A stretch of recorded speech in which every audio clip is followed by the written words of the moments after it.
अस्सलाम वालेकुम guys, welcome to my YouTube channel Mix Info. तो आज की मेरी इस वीडियो में हम रिव्यू करेंगे ब्रूफिन सिरप के बारे में। और ये हमारे पाकिस्तान में अक्सर घरों में बच्चों के बुखार के लिए इस्तेमाल होता है, लेकिन इसका इस्तेमाल कुछ और तकालीफ में भी किया जा सकता है जिनका कुछ अक्सर लोगों को पता नहीं है। तो आज वो भी बताऊंगा कि इसका इस्तेमाल और किन तकालीफ में किया जा सकता है एज एन एमरजेंसी, और उसके अलावा किन अफराद को इस्तेमाल करना चाहिए, किस उम्र के बच्चों को इस्तेमाल करना चाहिए, इसकी मिकदार क्या है खुराक की। तो इससे पहले अगर आपने मेरे चैनल को सब्सक्राइब नहीं किया हुआ तो मेरे चैनल मिक्स इन्फो को सब्सक्राइब ज़रूर कीजिएगा। यहाँ पे आपको मेडिकल से रिलेटेड डिफरेंट इन्फॉर्मेटिव वीडियोस मिलती रहेंगी। तो सबसे पहले चलते हैं अपने टॉपिक की तरफ कि ब्रूफिन सिरप में कौन सी दवा शामिल है। तो इसमें आइबोप्रोफिन शामिल है और ये 100 mg पर 5 ml, मतलब कि हर 5 ml एक चम्मच पे 100 mg आइबोप्रोफिन दवा जो है वो शामिल होती है। इसके अलावा ये एबट कंपनी की मैन्युफैक्चरिंग है। एबट कंपनी इसकी मैन्युफैक्चरिंग कर रही है, यानी बना रही है, और ये एक बड़ी अच्छी मल्टीनेशनल कंपनी है और इसकी सारी अद्वियात ही बहुत ज़्यादा इफ़ेक्टिव हैं और उनके रिज़ल्ट्स बहुत अच्छे हैं। इसके अलावा अगर कीमत की बात की जाए तो 81 रुपीज़ में आपको ये पाकिस्तानी मार्केट में अवेलेबल है। ये जो आइबोप्रोफिन दवाई है ये NSAIDs ग्रुप से रिलेटेड है दवा की, जो कि non steroidal anti inflammatory medicine होती हैं।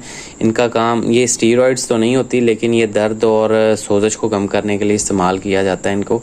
आइबोप्रोफिन उनमें से एक है। 3 मंथ से लेके मतलब कि 3 माह से ऊपर के बच्चों के लिए इस्तेमाल किया जाता है। 3 माह से कम उम्र के बच्चों के लिए इस्तेमाल नहीं करना आपने बिल्कुल इसका। उसके अलावा ये ऑरेंज फ्लेवर में अवेलेबल है, माल्टे के फ्लेवर में। उसके अलावा जी oral suspension for to reduces fever, बुखार को कम करने के लिए, रिलीव्स पेन, दर्द को कम करने के लिए, ट्रीट्स इन्फ्लेमेशन और सोजश को कम करने के लिए। अब बुखार, रिड्यूसेस फीवर, बुखार का तो हम लोगों को पता है कि इसका इस्तेमाल बुखार में किया जाता है। उसके अलावा रिड्यूसेस रिलीव्स पेन। अब कौन कौन सी दर्दें हैं जिनमें इसका इस्तेमाल किया जा सकता है? उसमें सबसे पहले अगर आपके बच्चे को कभी कान में दर्द हो जाता है उसमें आप इसका इस्तेमाल कर सकते हैं। अगर आपके बच्चे के दाढ़ में या दांत में दर्द हो जाता है उसमें इसका इस्तेमाल हो सकता है। उसके अलावा बच्चों को अक्सर कान पेड़े या मम्स का मसला जब आता है उसके रिलेटेड भी मैंने वीडियो बनाई, वो यहाँ पे कार्ड में डाल दूंगा, वो भी देख लीजिएगा कि मम्स क्या होते हैं और उनका इलाज या कान पेड़ों का इलाज कैसे किया जाता है। उसमें आप वक्ती दर्द के रिलीफ के लिए और सोजश के लिए इस्तेमाल कर सकते हैं। उसके अलावा सर दर्द में इसका बहुत ज़्यादा जो है ज़बरदस्त रिज़ल्ट है। अगर सर दर्द होता है तो उसमें आप इस्तेमाल कर सकते हैं। उसके अलावा जिस्म दर्द में इस्तेमाल किया जा सकता है। उसके अलावा अगर बच्चों को कभी गिरते हैं खेलते कूदते हुए उनको चोट लग जाती है, सोजश हो जाती है और दर्द हो जाता है, तो उसके लिए भी इसका इस्तेमाल करना बहुत ही जो है ना इफ़ेक्टिव है। बहुत ही ज़बरदस्त फार्मूला है ये दर्द को कम करने के लिए या सोजश को कम करने। ये देखें ना, ट्रीट्स इन्फ्लेमेशन, यानी कि सोजश को भी कम करता है। अच्छा, अब अगर बात की जाए कि इसके तरीका इस्तेमाल क्या है या किस एज के मुताबिक इसको देना है, तो ये साइड पे आपको सारे जो तरीकाकार है इसका डोजेज का वो लिखा हुआ है। एज और वेट के हिसाब से, फ्रीक्वेंसी भी, मतलब दिन में कितनी दफ़ा देना, और डोज बताई गई यहाँ पे कि सिंगल डोज में आप कितना दे सकते हैं। तो ये मिसाल के तौर पे 3 से 6 माह के बच्चे को जिसका वेट 5 से 7 किलो के राउंड अबाउट है उसको आप दिन में 3 दफ़ा दे सकते हैं। 2.5 ml, मतलब कि आधा चम्मच आप उसको दे सकते हैं, चाय वाला नहीं, सॉरी, खाने वाला आधा चम्मच आप उसको दे सकते हैं, ठीक है।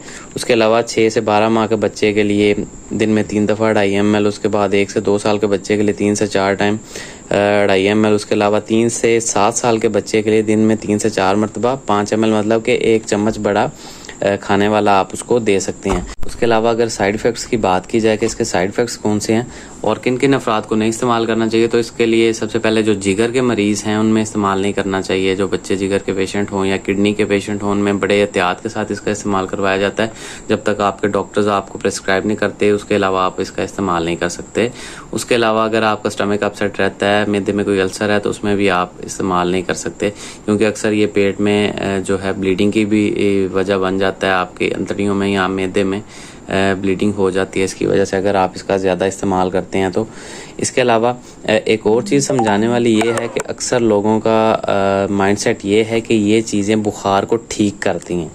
ये बुखार को ठीक करने के लिए नहीं होते, ये बुखार से वक्ती रिलीफ के लिए, यानी कि दर्द और बुखार को वक्ती तौर पे कम करने के लिए, कंट्रोल करने के लिए इनका इस्तेमाल किया जाता है, जितने भी बुखार के सिरप हैं, ठीक है।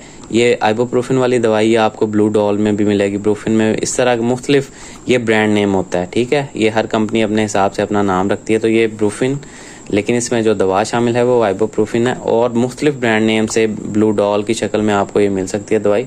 तो इन सब का इस्तेमाल जो है वक्ती बुखार को उतारने के लिए होता है। हमारे यहाँ पे अक्सर ये सीन है कि अक्सर माएँ बच्चों को 2-3 दिन ये मुसलसल पिला पिला के सिरप ब्रूफिन हो जाए या पैनाडोल कोई भी बुखार का सिरप 2-3 दिन पिला पिला के बेड़ा गर्क करके बच्चे का और उसकी मर्ज़ की सीवियरिटी को बढ़ा के डॉक्टर्स के पास पहुंचती हैं। तो फिर उसका ट्रीटमेंट जो है वो भी लंबा होता है और बच्चे की सेहत भी वो पहले जैसी नहीं रहती और इनके साइड इफ़ेक्ट्स अलहदा से। तो ये चीज़ ज़हन में रखिए कि ये सिर्फ बुखार को वक्ती उतारती हैं। बुखार की वजह को समझना डॉक्टर का काम है। उन्होंने चेक करके आपको वजह बतानी है कि बच्चे को गले की ख़राबी से बुखार है, पेट का कोई मसला है, किसी और इन्फेक्शन से बुखार है, उसको एंटीबायोटिक्स की ज़रूरत होगी। तो एंटीबायोटिक्स ने बच्चे को ठीक करना है, ये वक्ती रिलीफ देते हैं। ये चीज़ अपने ज़हन में रखिएगा। तो उम्मीद है आप लोगों को वीडियो पसंद आई होगी। अगर वीडियो पसंद आई है तो वीडियो को लाइक करिएगा, चैनल को सब्सक्राइब भी ज़रूर कीजिएगा। अल्लाह हाफिज़।